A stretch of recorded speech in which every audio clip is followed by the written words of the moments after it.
తెలంగాణ సంస్కృతి సాంప్రదాయాలను చాటే బతుకమ్మ పండుగను భక్తి శ్రద్ధలతో జరుపుకుంటారు. అసలు బతుకమ్మ పండుగ ఆచారం ఎలా వచ్చిందో తెలుసుకుందాం. 2014లో తెలంగాణ రాష్ట్రం ఏర్పడిన తర్వాత బతుకమ్మ పండుగను రాష్ట్ర ప్రభుత్వం అధికారికంగా నిర్వహిస్తోంది. మహిళలు, యువతులు, బాలికలకు ఎంతో ఇష్టమైన ఈ పండుగలో తొలి రోజు ఎంగిలి పూల బతుకమ్మను నిర్వహిస్తారు. సద్దుల బతుకమ్మతో ముగిస్తారు. బతుకమ్మ పండుగ కథ చరిత్ర గురించి ఇప్పుడు మనం తెలుసుకుందాం. తెలంగాణ ప్రాంతాన్ని రాష్ట్రకూటు రాజులు పరిపాలించేవారు. వారి వద్ద వేములవాడ చాళుక్యులు సామంతులుగా ఉండేవారు.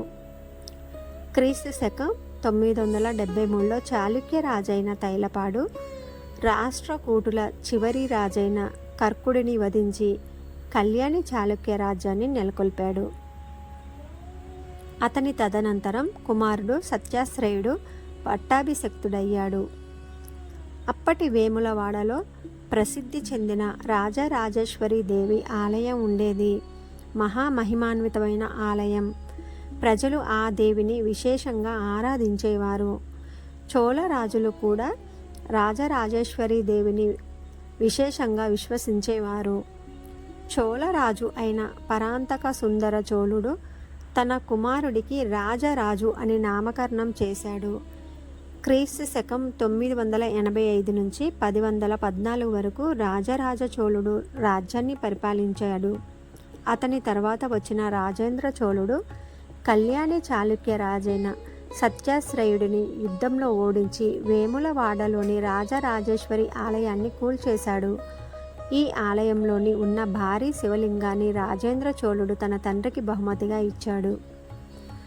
ఆ శివలింగాన్ని 1110లో నిర్మించిన బృహదీశ్వర ఆలయంలో ప్రతిష్ఠించాడు. వేములవాడలోని పార్వతీ సమేతుడై ఉన్న శివుణ్ణి లింగాన్ని వేరు చేసి రాజేంద్ర చోళుడు బృహదీశ్వర ఆలయంలో పొందుపరిచాడు.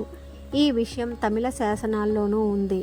వేములవాడ నుంచి శివలింగాన్ని వేరు చేసి తంజావూరులోని బృహదీశ్వర ఆలయంలో ప్రతిష్ఠించడం తెలంగాణ ప్రజలను కలచివేసింది.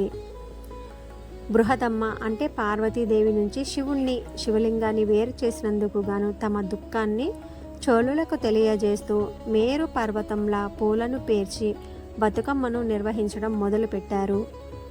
ఆ విధంగా ప్రతి ఏటా బతుకమ్మ సంబరాలను గౌరమ్మను పసుపు రంగు పూలతో పేర్చి 9 రోజుల పాటు ఆటపాటలతో పూజించి పూలను నీటిలో వదులుతారు.